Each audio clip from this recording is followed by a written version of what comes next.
Through our surveillance cameras, you and I are about to watch real stories filmed live. We document the raw pain of betrayed spouses shattered by pure infidelity. This show is entirely dedicated to the faithful and confronts the false-hearted, hoping to spark a desperately needed return to virtue. Coming up on this dramatic episode of Cheaters, Haley recognized the other woman immediately. It was supposedly her good friend. Our investigators tracked Michael to the club. Unfiltered reality television, brought to you by the private investigators working for Cheaters Detective Agency. Welcome back to another intense episode of Cheaters. Meet Haley Talbot, a hard-working sales rep for a phone service. She seriously questions her relationship.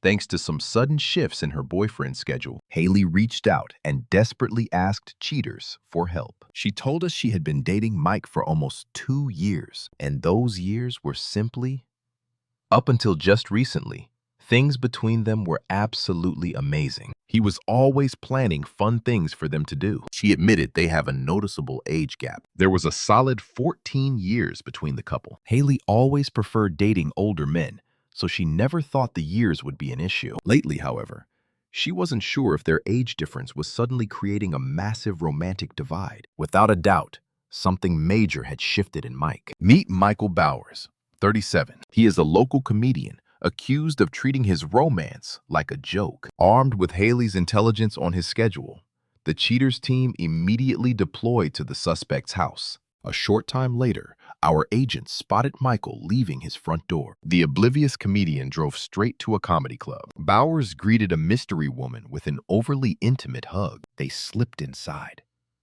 Meanwhile, Haley said she would constantly call her boyfriend, offering to cook him dinner, but she would never get any response back. Suddenly, he would claim he had a last-minute comedy show to prep for.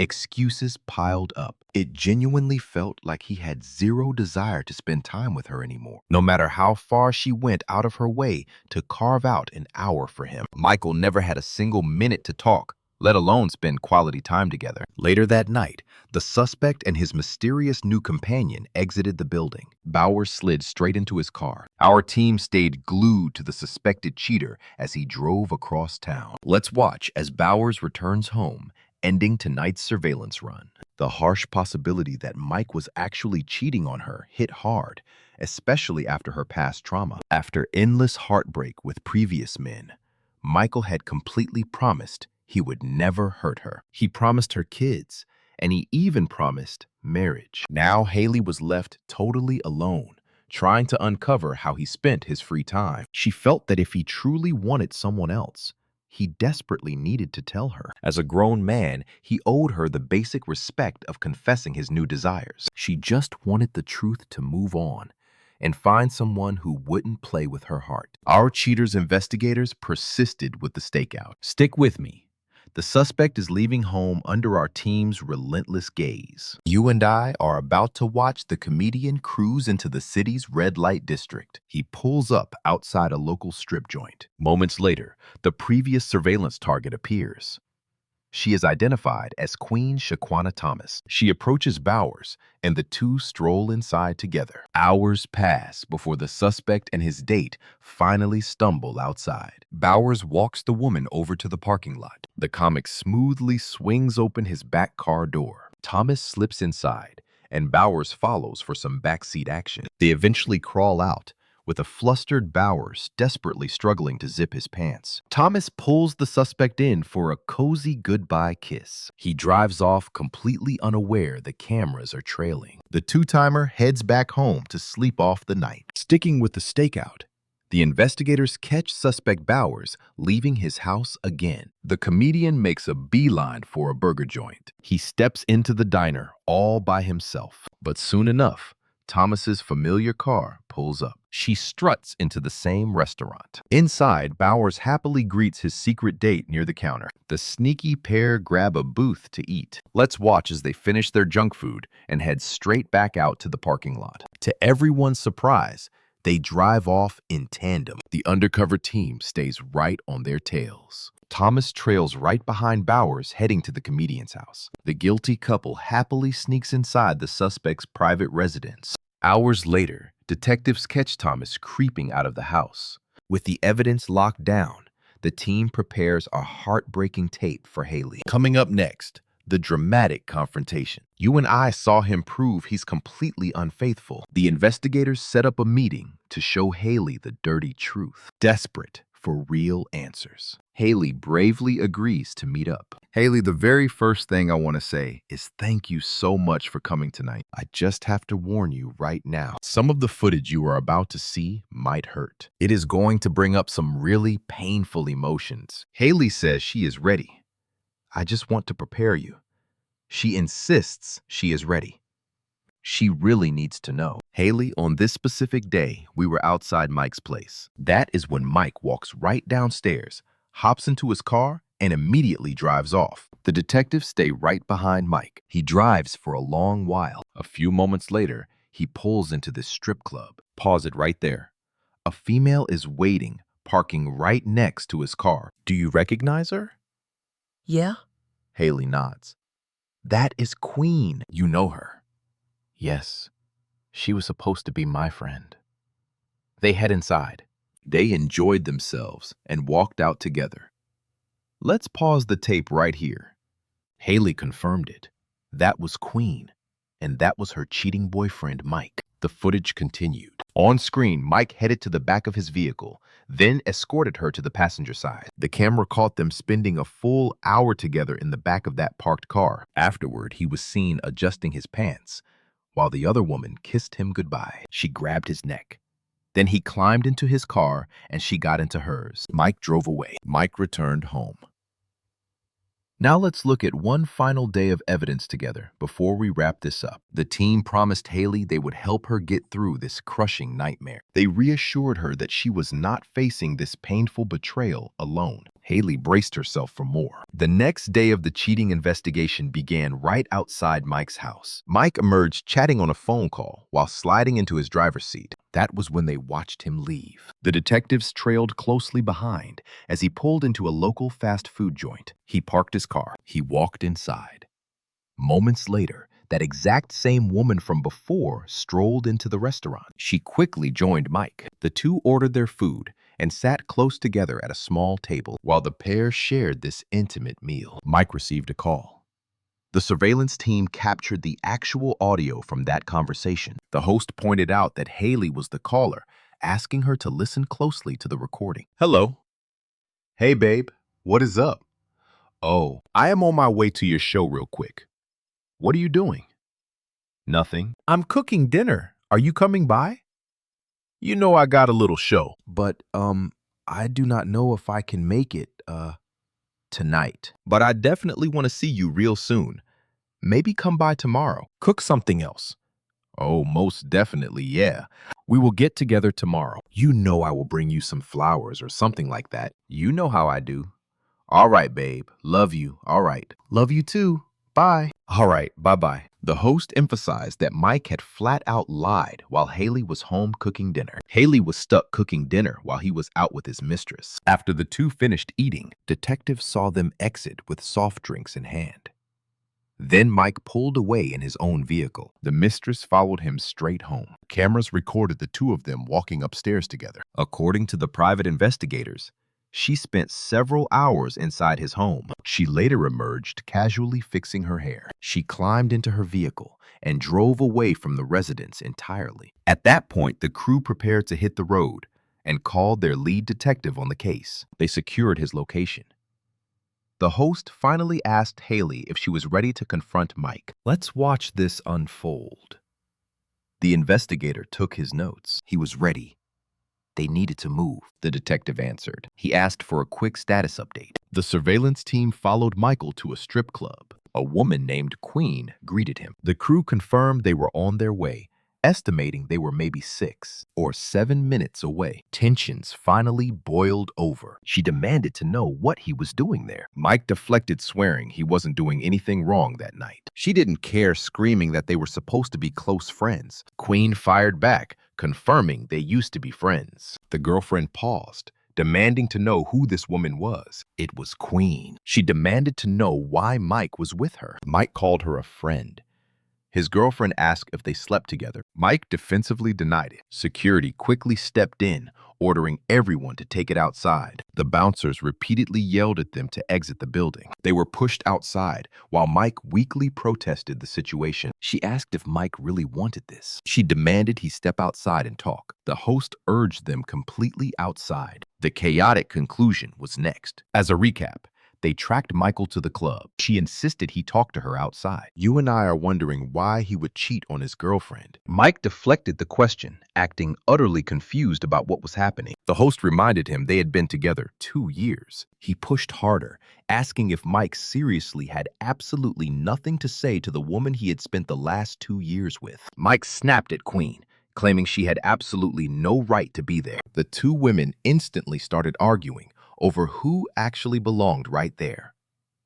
Mike desperately tried to calm things down, acting like this chaos was normal. He arrogantly told his girlfriend that she should just accept it. The confrontation spiraled into a confusing loop of denial and excuses. He insisted she should let it go. He frantically tried to quiet everyone down. He pathetically tried to claim they were all just one big family. She interrupted him. The host stepped in with a question. He asked Queen why Mike was making shady phone calls during their dinner dates, if they were truly a committed couple. Let's listen to that exact phone call together. On the tape, Mike casually claimed everything was totally fine. He blamed her for making a scene in public. She screamed that he lied.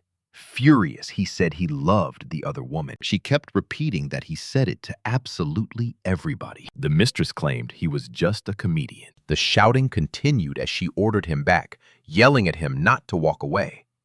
She screamed brutal curses. She turned to the other woman, demanding to know why she thought he wouldn't just betray her too. Was Mike completely wasted? He was slurring so badly, they figured he had to be completely wasted. Total mess. The host pointed out the guy was totally gone, lit up worse than a firecracker. Let's watch as they try to get this guy talking. They pressed him man to man. The cheating boyfriend mumbled his excuse, claiming he was just having a business meeting. He insisted he only had love for his people, begging Mike for help. He stammered that they were just chilling before the crew arrived. He pleaded for someone to tell her. The host finally stepped in to interrupt. They demanded that everyone let him speak, saying she deserved the real truth. He rambled that it would end, claiming the other woman had good qualities. The girlfriend snapped back, listing out his disgusting flaws in front of everyone, mentioning his foul-smelling feet and gross habits. She publicly humiliated his gross hygiene, another brutal insult. The boyfriend drunkenly repeated his defense. He wildly claimed that both women had good traits, and he wanted to somehow combine their qualities together. He delusionally suggested that keeping them both would be great for him. Unbelievable. She asked the crowd if they actually supported this nonsense. She confronted the mistress, asking why she would let this man disrespect her so blatantly instead of running. The mistress looked completely confused. He kept chanting they would all be together. He slurred a bizarre fantasy, praising the mistress for being incredibly tough. Unhinged. Stop. The investigator stepped in, telling Mike that this didn't look like a joke anymore. The cheating boyfriend panicked about the cameras being on his face, faking concern for her. She demanded to know how many months this affair lasted. She screamed for a timeline, wanting proof she was with him before the mistress. She yelled that the other woman shouldn't be involved, blasting his shameful cheating behavior. She asked why anyone still respected him. She swore she had zero respect left for him, promising serious payback for his betrayal. Someone handed her a cigarette, trying to calm the situation. She warned everyone not to play games with her, furious that he refused to give her straight answers. We can all see the mistress makes zero sense, just constantly contradicting herself. The girlfriend threw her hands up, totally exhausted by the mistress claiming she wanted to stay. The mistress defended him, completely ignoring the massive red flags that he was a manipulative, cheating liar. The exhausted girlfriend finally gave up, ready to just go home. She walked away from them both, disgusted by his betrayal. What do we think? Case closed? She screamed about having a mother. She was completely over it and just wanted to get out of there immediately. She declared they deserved each other, loudly mocking how he traded a premium steak for 10-piece chicken nuggets. She let him have that trash, then bizarrely greeted the confused onlookers nearby. She offered the crowd drinks before snapping at a guy to move his Honda. The host reminded her things went completely off script, noting her ex was high as a kite. The man had clearly smoked something, whether he was completely drunk or just high. You and I know none of his empty excuses mattered. Security frantically tried to keep the angry woman completely contained. Security shouted to stop. A guard held the furious woman back, promising he had control. A random bystander joked about saving a life, demanding $3. Someone shouted nobody owed him anything. She threatened to beat Mike senseless, promising they would definitely cross paths again very soon. She demanded he come closer for a warning. She frantically repeated that she was not angry, aggressively questioning his actual problem. She reminded him she traveled all this way just to tell him off completely. She tried speaking, but her emotions won. She sobbed, repeating that she just could not handle it. The focus shifted back to Mike as she delivered one last urgent message. She claimed the mistress attacked her. She finally broke. Mike looked baffled by her claim. She admitted feeling relieved, thankful that the ugly truth was finally exposed. The ultimate betrayal freed her from any guilt about her choices moving forward. After that explosive parking lot confrontation, Haley faced a truly agonizing choice. Stick with us.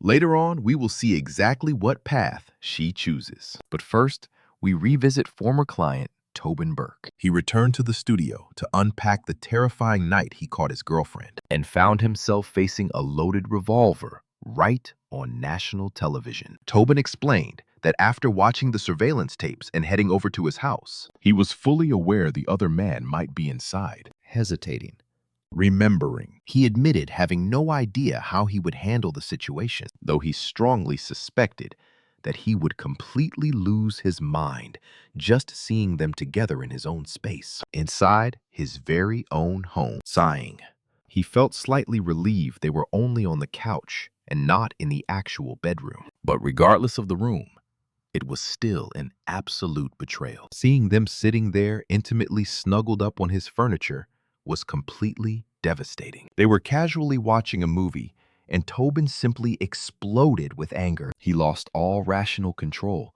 completely unsure of what he should do next. Let's face it, you can understand why he wanted to kill the guy. Stick with me here.